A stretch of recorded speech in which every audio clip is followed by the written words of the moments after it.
Required minimum distributions, also known as RMDs. What are they?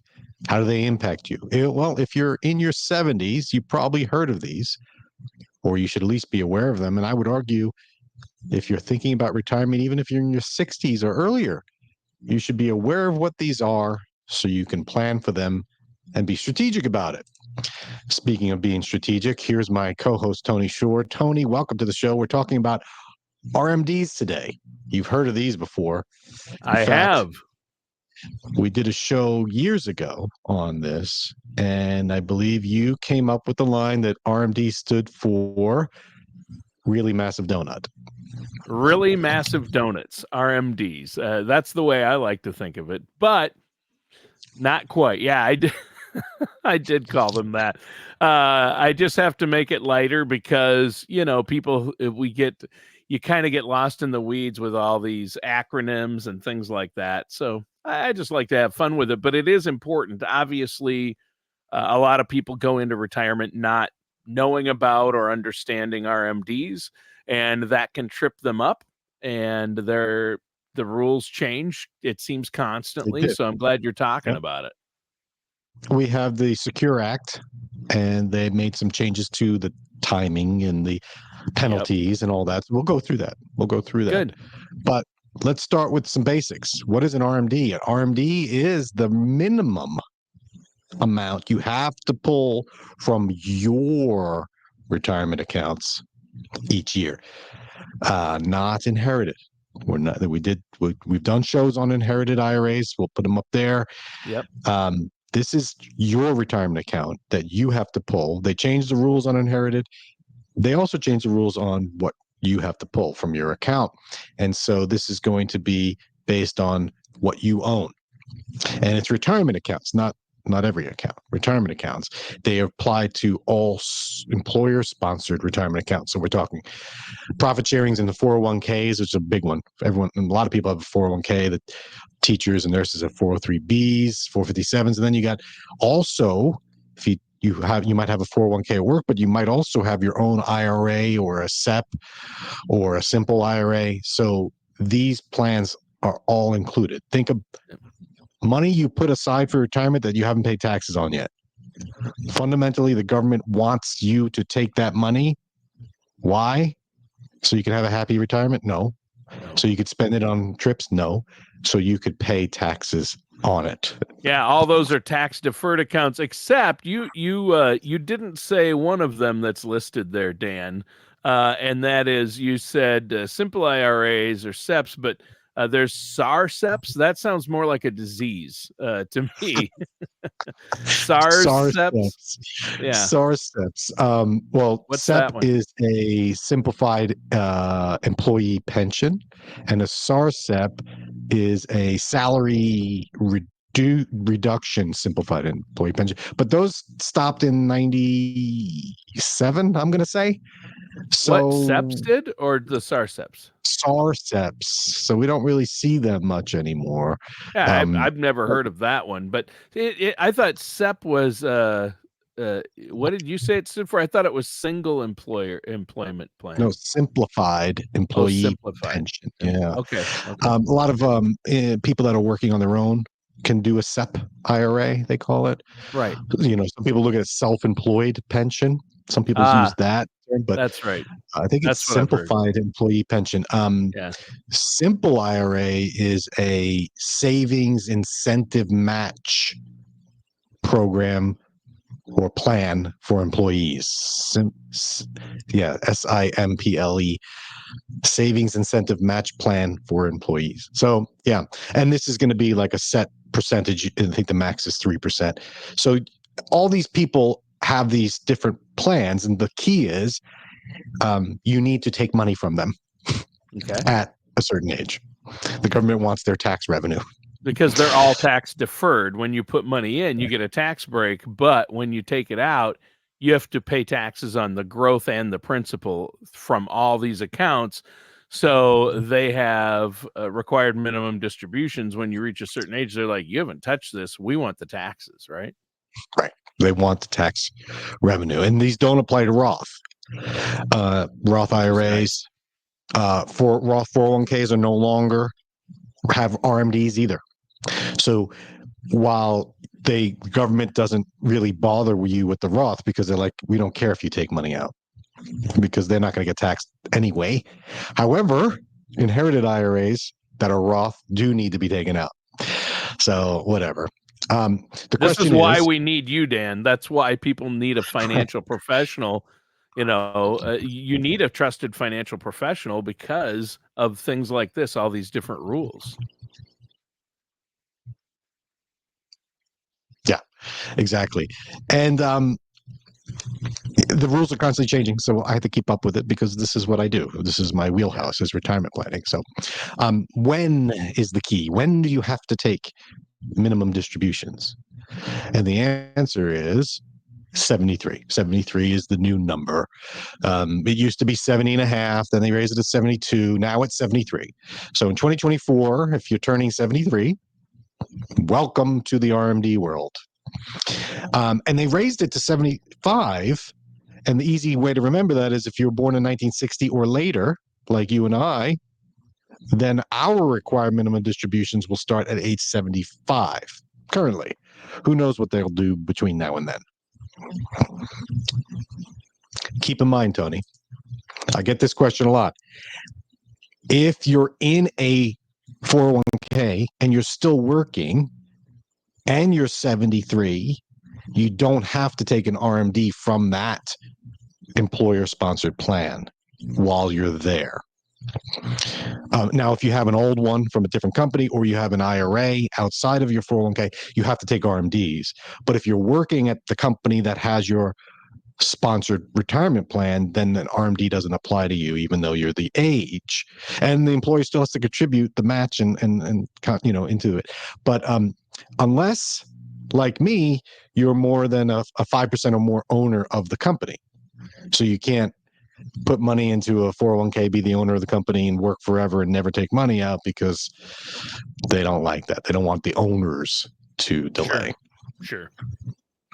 But getting back to when, so you have to take this every year, and that there's a little fun little rule. I don't know what call it fun, but is a rule that allows you to delay the first year. So let's say you're turning 73 in 2024, you have to take your RMD that year, but the first year, age 73, they let you wait until April of the following year. Right, they give you a little extra time. They're just giving you extra time because it's the first time you're doing it, in case you didn't understand and you're a little late to the game.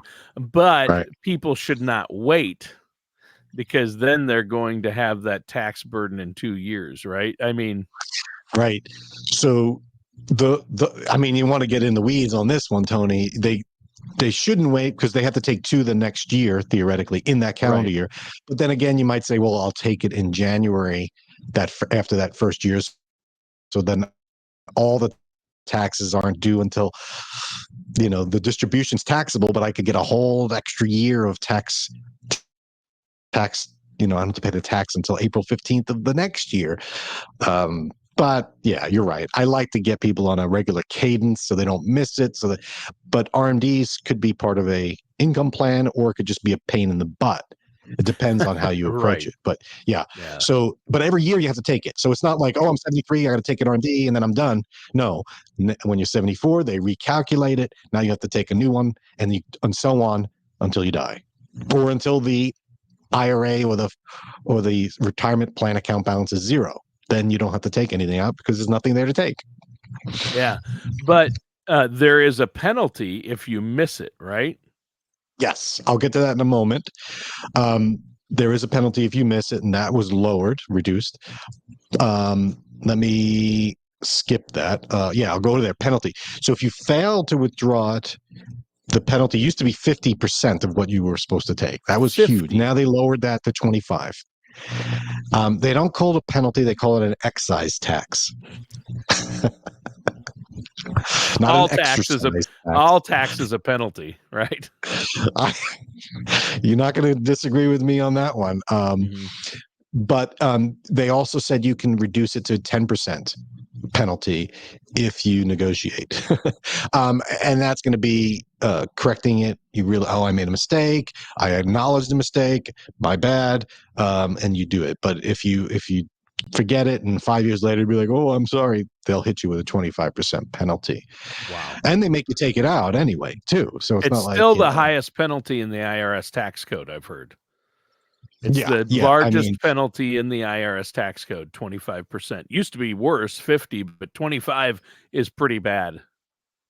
I would also, you might make the argument that anyone making a lot of money is penalized by having to pay over 40% of their income. I would argue that that's bigger, but you're right, in true penalty terms. Right. Okay. So, how do you calculate this stuff? Because, all right, I don't want a penalty. What do I do? So you'll get these letters, and you get them even if you're not RMD age. You get them if you have an IRA. It's called a fair market value letter. You get it in the beginning of the year, and it said, hey, this is what your account was worth on December 31st last year. And you're like, oh, great. That's fantastic. Why are you telling me? Why are you in my business? And the reason is because the IRS is keeping tabs, because that's the number they're going to use to calculate your required minimum distribution for that year. So they look and say, it was worth $10,000 on December 31st. So your RMD calculation is going to be worth based on that 10,000. And you might say, well, it's only worth 9,000 because, January was terrible. Well, they don't care. Oh, it's worth 50,000 because I bought, a great investment and it quintupled. They don't care. They're basing it on the 10,000 from December 31st, right? And then they take that number and you have to put it in a table, IRS tax table, based on your life expectancy, divide it, come up with a number, and it says, boom, here's your required minimum distribution for the year. The problem is you're responsible to calculate that. Now you get these RMD letters that say, here's your fair market value. Oh, and by the way, we've done the math for you because we're just the greatest custodian in the world.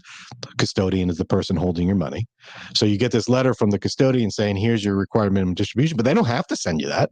They have to send you the fair market value, but they don't have to say, here's your required minimum distribution. They just do that as a courtesy because fundamentally, filing your taxes and making these decisions and calculating and doing it right is your responsibility. So you can't blame anyone else. And it changes every year. So the table's changed recently, so you gotta make sure you're using the right ones. And the amount, the fair market value changes. So, and it's based on your age. So as you get older, the percentage that you have to take, or the RMD, which is a percentage, is higher. It goes up. Why? Well, you tell me why, Tony. Why would the percentage that you have to take out go up as you get older? Who's driving that? Well, because if you leave it in there and it grows, they want to start getting that money before you kick the bucket, so to speak. Right. Yeah. They want that money sooner than later. Yeah. So, the formulas starts at around 4%. We'll call it 4%. That's a good number. It's not exactly 4. But it starts at, when you have to take an RMD at 73, you have to take roughly about 4% of your total IRA pool. And then that goes up slightly every year. So it goes up and eventually it's at 5 and 6, as you get into your 80s. So where do you have to take it from? What if I have 3 IRAs? What is that? So what you do there is you have to calculate the required minimum distribution from each account, add them all together, and there's your required minimum distribution. But you can pay that from one of those accounts, but you have to total the amount for all 3. You don't have to take a separate RMD from each IRA? No, you don't have to take a separate RMD from each IRA. You can say, I have to take 1,000 from this one, 2,000 from that one, and 500 from that one. So I have to take 3,500 total. I'm going to take it from one account. And that's pretty strategic. You could say, I'm going to take it from this one because it's performing poorly, or this one happens to be in cash. So that's a financial planning discussion. Sure. But you do have to take it from a 401k or a 457. Those are siloed. So if you have two 401ks, you have to calculate the RMD and take the RMD from each of those separately. You can't combine them and take it from one 401k or Right, 457. but a traditional IRA, if you have Mhm. 2 or 3 traditional IRAs, you can take it all from one of those accounts, but you have to calculate the amount for all 3 That's right. accounts. Yeah. So That's right. that's interesting. But you say it's the onerous is all on you, and yes, it's your responsibility. But doesn't if I have my money in a traditional IRA and the custodian is Schwab, which it is probably now for 80% of people out there, Schwab's the biggest. But if Charles Schwab's my custodian, don't they automatically can it be set to them automatically figure it out and take it out, or do I have to trigger something? I know if I'm working with you, you'll take care of it, right? Then I don't need to worry about it. You'll help me set that up in advance. Is that right? Right. If you're working with a financial planner, they should be talking to you about this and setting it up. Well, they should be talking about this before you're 73. They should be saying, hey, I'm projecting this out, and here's what your RMD is going to be. Let's rethink this strategy and maybe move some things around now, pay Mhm. some taxes now. It's a tax planning discussion. But no, they're not going to just automatically send you your required minimum distribution. You got to request this. You got to set it up. And you might have multiple because they don't know what else you have. So they True. can't, but yes, a lot of people, what they do is they say, give me my RMD automatically every year, once a year or every month or whatever they want. They set it up and then they just automate it so they don't miss it because they don't want that penalty. So a lot of people automate it and your custodian could set that up. But the problem is not many people have all their money in one company. They might have it in That's different true. spots. Yeah. They might have an Good old point. IRA over here. They might have an annuity with the company over there. They might have, some other small 403b from the old job. So a lot of people combine it into one to try and simplify their life, but many people have them all over the place. So Yeah. you got to do some coordination. Yeah. If they have them all over the place, they need to pick up the phone and give you a call you can help them better manage that probably. It makes life difficult when you have them all over the place. But there's so here's a quick little aside there, Tony. I've run into people that own non-liquid assets in an IRA. You could do this. Oh You yeah. could buy gold in an IRA. You could buy real estate in an IRA. This is a prime example. Let's say you did a self-directed IRA and you bought a rental property that you've been making money on. You have to take an RMD from that. So you got to think about this. I've run into people that put money into a REIT that is non-liquid, right? They can't get their money out.